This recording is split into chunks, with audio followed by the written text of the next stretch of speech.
የፈረንጆቹ ሚሊኒየም አዲስ አበባ ላይ ሞቅ ብሎ በተከበረበት ሰሞን በሸራተን አዲስ ዝነኛዋ ድምፃዊት አስቴር አወቀና ሌሎች ድምፃውያን የሙዚቃ ዝግጅት አቅርበው ነበር። በዚሁ መድረክ ላይ ከአስቴር አወቀ ጀርባ አንድ ቀጭን ልጅ እግር ወጣት በተቀባይ ድምፃዊነት ቆሟል። አጃቢው ድምፃዊ በወቅቱ ዝናዋ ከአገር አልፎ ዓለምን ሲያስደንቅ ከነበረው ከዚህ ድምፃዊት ጀርባ ሆኖ ዜማዎችን መቀበል መቻሉ ትንግርት ሆኖበታል። መድረኩ ላይ ከነመኖሩም ያላስተዋልነው ይህ ድምፃዊ ዛሬ ላይ የገዘፈ ስም ያለው ከያኒ ሆኗል። የሚያወጣቸው ነጠላ ዜማዎችንና የሚያሳትማቸው አልበሞችን ለመስማት አድናቂዎቹ እንቅልፍ የሚያጡለት፣ የኮንሰርቱ ትኬቶች ከወራት በፊት ተሽጠው የሚያልቁለት፣ ከሀገር አልፎ በዓለም የሙዚቃ ሰንጠረዥ ውስጥ የሚጠራ ድንቅ ድምፃዊ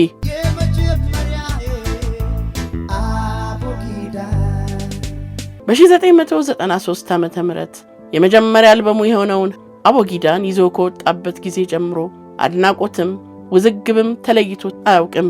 ዘፈኖቹ በፍጥነት ተቀባይነት ባገኙበት ቅጽበት ኢትዮጵያዊ ጨዋነት የጎደለው ድርጊት ፈጽመዋል የሚል አሉባልታ ተነስቶበት ነበር። በወቅቱ በፖሊስና ህብረተሰብ የቴሌቪዥን ፕሮግራም ላይ ቀርቦ ይህን ላለማድረግ ኢትዮጵያዊ መሆን ብቻ ይበቃል ሲል ብስለት የተሞላበት መልስ ሰጥቷል።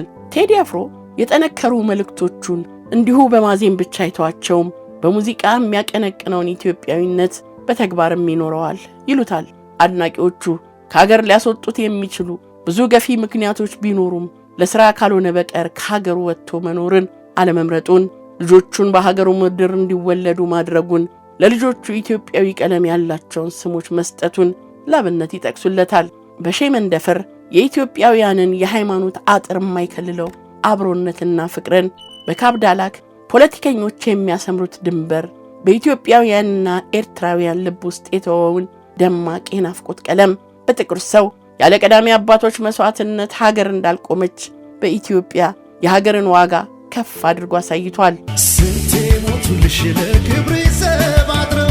ከአቦጊዳና ጽጌረዳ አልበሞቹ መለቀቅ በኋላ የተለያዩ ፕሮሞተሮችና ፕሮዲውሰሮች በወጣቱ ድምፃዊ ላይ አይናቸውን ጣሉበት። ከነኚህ መካከል ዝነኛው የሙዚቃ አቀናባሪና ያኔው የኮንሰርት ፕሮሞተር አማኑኤል ይልማ አንዱ ነበር። ወጣቱ አቀናባሪና ፕሮሞተር አማኑኤል ይልማ መቀሌ ከተማ ላይ ደጋግሞ ኮንሰርቶችን ሰርቷል። ፍቅር አዲስ፣ ነቃ ጥበብ፣ እበስተ ጥሩነ፣ ይርዳው ጤናው፣ ደረጀና ሀብቴ የመሳሰሉ አርቲስቶችን ወስዶ ኮንሰርቶችን ሰርቷል። ጥር 24 እና 25 1994 ዓ.ም ደግሞ ኮንሰርት የማቅረብ ቀጠሮ የተያዘለት ባለተራ የጊዜው ዝነኛ ቴዲ አፍሮ ነበር። ለዚህ ኮንሰርት ለቴዲ አፍሮ 40 ሺህ ብር ሊከፈለው ተስማምቶ ለሁለት ቀናት ኮንሰርት መቀሌ ገቡ። የመቀሌ ህዝብ ቴዲ ባቀረበው ኮንሰርት እጅግ ተደሰተ።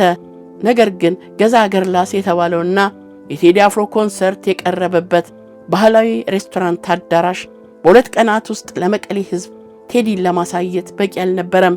በቦታ ጥበት ብዙዎች ኮንሰርቱ አመለጣቸው። በዚህ የተነሳ ቴዲ አንድ ቀን አድሮ ኮንሰርቱን እንዲሰራ ለአማኑኤል የህዝብ ጥያቄ ጎረፈ። የመቀሌ ህዝብ ፍቅር ያሸነፈው ቴዲ ለጥያቄው አላመነታም። ለአንድ ተጨማሪ ቀን ኮንሰርቱን ለማራዘም ቴዲና አዘጋጆቹ ተስማሙ።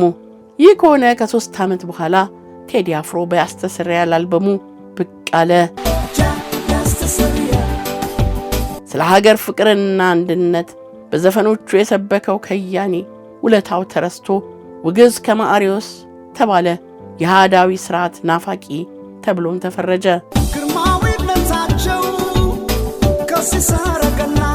ጃ ያስተሰርያል የተሰኘውና ግንቦት 1 ቀን 1997 ዓ.ም በኤሌክትራ ሙዚቃ ቤት አሳታሚነት የተለቀቀው የቴዲ ሙዚቃ በውስጡ ያሉት ስንኞች የቴዲ አፍሮን የሙዚቃ ህይወት ሙሉ በሙሉ የቀየሩ ሆኑ። ከዚያ ዘፈን በኋላ ቴዲ አፍሮ ወዳጅና ጠላት የሚባሉ ወገኖችን ማፍራት ቻለ። ሙዚቃውን የሚያዳምጡ ሰዎች የሚያዩበትና የሚረዱበት መነጽር እንደየፖለቲካ አመለካከታቸው የተለያየ በመሆኑ ቴዲ ለረጅም ዓመታት የብልሹ ፖለቲካችን ሰለባ ሆኖ ለመኖር ተገደደ። ቴዲ ከፖለቲከኞች በእድሜም በፖለቲካ ዕውቀትም ያነሰ ቢሆንም በጥበብ ግን ልቆ ነበርና ትንሹ ልጅ አገራችንን አደራ ሲል አዛውንቶቹን ተማጸነ። የታፈነ የወገኖቹን ጩኸት ጮኸ። ለጊዜው ሹማምንት እውነት እንደምትሉት ከወደዳችሁን ልዩነታችሁን አጥብቡና እርስ በርሳችሁ ተዋደዱ፣ ያኔ እኛን እንደምትወዱን እናውቃለን ሲል ተማጽኖውን አሰማ። ቴዲ በዚሁ ጃ ያስተሰርያል በተሰኘው ዘፈኑ ጥርስ ተነክሶበት ለዘመናት ዋጋ ከፍሏል። ዘፈኑም በአገሪቱ ሚዲያዎች እንዳይደመጥ ባልተጻፈ ሕግና ትዕዛዝ ለዓመታት ዕቀባ ተጥሎበት ቆይቷል። በአንጻሩ ዘፈኑ በደጋፊዎቹ ዘንድ የፖለቲካ ብሶት መተንፈሻ ተደርጎ እንዲታሰብ ሆነ። በዚህም የተነሳ ቴዲ ከተለያየ አቅጣጫ ውግዘቶችን ለማስተናገድ ተገደደ።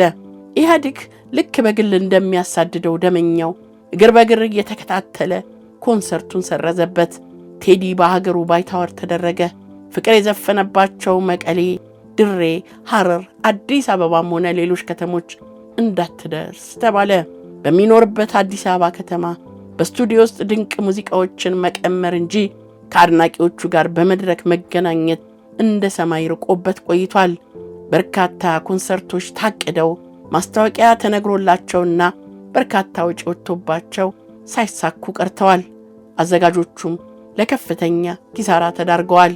የቴዲ የመድረክ ዝግጅት ጫና ሲደርስበትና ሲስተጓጎል የነበረው የመንግስትን መዋቅር በሚዘውሩ አካላት ብቻ ሳይሆን ቴዲ አፍሮ በዘፈኖቹ በሚያስተላልፋቸው መልእክቶች በማይደሰቱት አንዳንድ ወገኖችም ጭምር ነበር።